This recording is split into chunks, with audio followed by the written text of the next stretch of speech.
Hi friends, welcome to Jeno Jemika tasty Samayal. இன்றைக்கி வந்து சின்ன வெங்காயம் கார சட்னி தான் பார்க்க போகிறோம். அது எப்படி செய்கிறதுன்னு பார்க்கலாம் வாங்க. அதுக்கு அடுப்பில் வந்து ஒரு கடாயில் வந்து ஒரு 1.5 டீஸ்பூன் வந்து எண்ணெய் ஆட் பண்ணிக்கோங்க. எண்ணெய் ஹீட் ஆனதுக்கப்புறம் 1 டீஸ்பூன் வந்து உளுந்து ஆட் பண்ணிக்கோங்க. உளுந்து போட்டதுக்கப்புறம் அதில் வந்து 2 பல் பூண்டு, அடுத்து வந்து ஒரு 1/4 கிலோ இருந்து ஒரு 1/2 கிலோ வந்து சின்ன வெங்காயம் வந்து ஆட் பண்ணிக்கோங்க. உங்களுக்கு எவ்வளோ தேவையோ அதுக்கேற்ற மாதிரி சின்ன வெங்காயம் வந்து ஆட் பண்ணிக்கோங்க. அடுத்து காரத்துக்கு வந்து 6லேருந்து 7 வந்து வரமிளகாய் வந்து ஆட் பண்ணிக்கோங்க.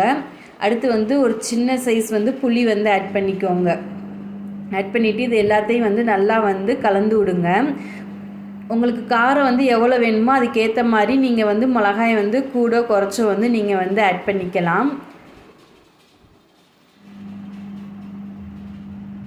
இல்லை நீங்கள் காஷ்மீரி சில்லி வச்சுருந்தீங்கன்னா அது கூட நீங்கள் இதோட சேர்த்து வந்து ஆட் பண்ணிக்கலாம். இப்போ இதில் வந்து ஒரு 1/2 டீஸ்பூன் வந்து சீரகம் வந்து ஆட் பண்ணிக்கோங்க. நம்ம வந்து காஷ்மீரி சில்லியும் இந்த இது வந்து ஆட் பண்ணுறதுனால கொஞ்சம் கலர் வந்து நல்லா வந்து ரெட்டிஸாக இருக்கும்.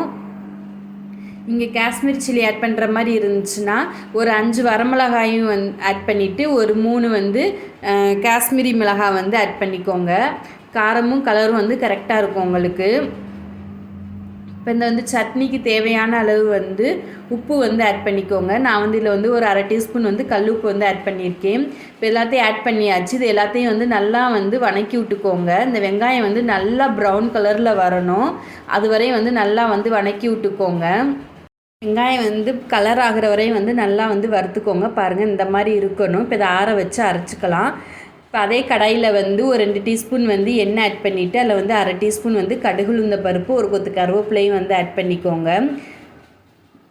அடுத்து வந்து ஒரு வரமிளகாய் வந்து ஆட் பண்ணிக்கோங்க.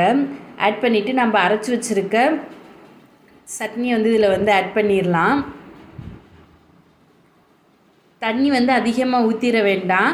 சும்மா ஒரு 1/4 டம்ளர் மட்டும் தண்ணி ஊற்றி இதை வந்து மீடியம் ஃப்ளேம்லேயே வச்சு ஒரு 5லேருந்து ஒரு 8 நிமிஷம் வந்து நல்லா வந்து கொதிக்க விட்டுக்கோங்க. பாருங்கள், இந்த மாதிரி இருக்கணும். எண்ணெயெல்லாம் நல்லா பிரிஞ்சு வந்துருச்சு. நல்லா கெட்டியாக ஆயிடுச்சு சட்னி.